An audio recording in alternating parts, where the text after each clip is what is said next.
esas explosiones aquí muy cerca de la frontera. En esa segunda incursión terrestre en Gaza han atacado puestos de control, puestos de mando y de lanzamiento de cohetes, y aviones de combate han participado en este operativo. También ha habido redadas en Cisjordania, al menos 5 heridos y 4 palestinos han muerto. Ha habido redadas en distintos campos y otra vez en el campo de Jenin.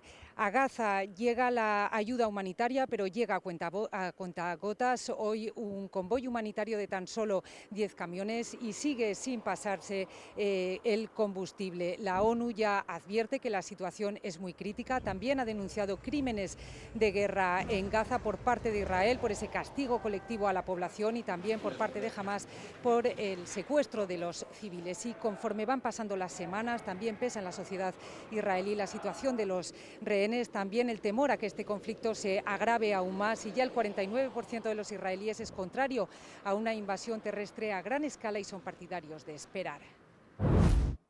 Segunda incursión terrestre consecutiva de tropas israelíes en Gaza, de nuevo explorando el terreno y atacando objetivos de Hamás. Un ensayo más, dice el ejército, para la siguiente fase, la tan anunciada gran incursión. ¿Pero por qué no lo ha hecho ya? Es para evitar que se produzca una ampliación del conflicto a toda la zona, y también para dejar tiempo a Estados Unidos para que prepare su defensa antimisiles en los sitios donde están ubicadas sus fuerzas. Porque en los últimos días 21 soldados estadounidenses han resultado heridos en Siria e Irak en ataques atribuidos a milicias apoyadas por Irán. Por eso el Pentágono ha movilizado 2 portaaviones en el Mediterráneo Oriental. Y preocupan otros frentes, Líbano y esta frontera entre Egipto e Israel, donde un dron y un cohete han causado varios heridos en 2 incidentes cuyos responsables se desconocen. Mientras tanto, en Gaza la situación se degrada cada día. Si no entra combustible, hoy ya no podremos seguir haciendo ninguna distribución a todas las necesidades que hay ahora mismo en la Franja de Gaza. Estamos hablando de hospitales, estamos hablando de plantas potabilizadoras de agua. Porque escasea todo: electricidad, alimentos, agua. En las últimas horas, unos 30.000 desplazados al sur han decidido volver al norte debido a los intensos bombardeos. No hay un lugar seguro. Son ya más de 7.000 gazatíes muertos desde que comenzó la guerra. Traedlos a casa ya, gritan estos manifestantes israelíes frente a la sede del Ministerio de Defensa en Tel Aviv. Fotografías con los rostros de los secuestrados por Hamás en su ataque del 7 de octubre. Y muñecos de bebés con las manos esposadas por bridas que representan a los niños que los terroristas se llevaron a Gaza. A Ron, el hermano de Igor, lo secuestraron en la fiesta árabe y desde entonces no sabe nada de él. Están hablando de algún tipo de negociación y eso me da cierta esperanza, nos cuenta. Después del anuncio del brazo armado de Hamás de que unos 50 rehenes israelíes habrían muerto en los bombardeos sobre la Franja de Gaza, las voces de estos manifestantes que piden una negociación al gobierno para su liberación se escuchan con más fuerza. Nuestras familias están secuestrados, no sabemos nada de ellos, no tenemos información si están sufriendo ahora en Gaza y están secuestrados de Hamás. Hamás es una organización. Para esta gente, la vuelta de sus seres queridos es la prioridad. Yo creo que hay que, primero que todo, devolver a los rehenes a casa y después llegar a un acuerdo político, pero un acuerdo bélico no sirve no para el Hamás, sino para nosotros. Y piden al gobierno de Benjamín Netanyahu que haga todo lo posible por mantenerlos con vida. La guerra de Gaza está ocupando buena parte de las discusiones del Consejo Europeo de Bruselas. El gran asunto era acordar una fórmula para ayudar, para que llegue esa ayuda humanitaria a la población civil de la Franja. No es fácil, al final se ha optado por un término: pausas humanitarias en lugar de alto el fuego. It's a very important decision when we have decided to support a peace conference, an international peace conference that should take place soon, which is a clear signal of our political will, by unanimity, being united, to play a strong role with other partners.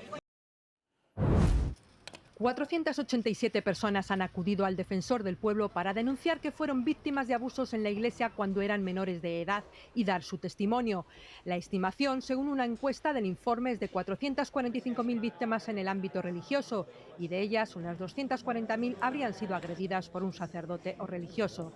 Los testimonios recogidos de la escucha respetuosa y confidencial revelan el impacto devastador que los abusos sexuales han tenido en la vida de personas concretas.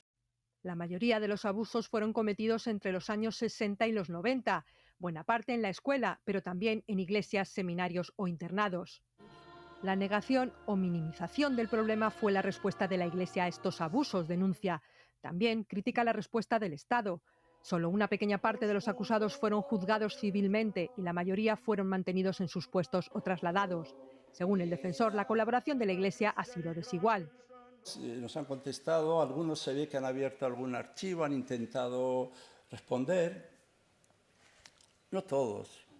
Algún obispo nos ha reñido. Pues, bueno, no solo no nos ha contestado, sino que nos ha dicho, ¿qué hacen ustedes enredando con esto? Las víctimas critican que el informe se queda corto. No cuenta con la colaboración de los obispos, no cuenta con ella, con lo cual, bueno, es parcial, es muy mínimo. Es descafeinado porque se limita a tomar constancia del abuso, pero no investigar el encubrimiento, que es lo grave, que es lo que ha permitido que lleguemos a las 200.000, 400.000 víctimas. El informe propone una veintena de recomendaciones, como celebrar un acto público de reconocimiento a las víctimas y crear un fondo estatal para compensaciones. Pero algunas víctimas creen que no tiene que ser el Estado el que se haga cargo. Yo creo que todos estos gastos tienen que correr a cargo de la Iglesia, porque como te he comentado antes, el ocultamiento sigue presente, no se han puesto nunca del lado de las víctimas. Además, echan en falta una reforma legislativa para evitar que los delitos prescriban. Bolaños ha continuado hoy con su agenda en Cataluña y en Barcelona ha reivindicado el diálogo y la valentía para llegar a un acuerdo. La Cataluña del futuro ya se está dibujando, la Cataluña de los acuerdos, de la prosperidad, de las inversiones, de la estabilidad.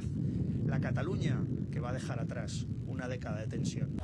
Agenda que compagina con reuniones para negociar la investidura. Ayer la cita fue con un representante de Esquerra. Los republicanos no dan por hecho el acuerdo y mandan una señal de alarma. Advierten de que en un momento crítico la negociación està encallada. No estem avançant de manera satisfactòria a dia d'avui en el que és el traspàs integral de Rodalies i en la reducció per acabar eliminant el dèficit fiscal.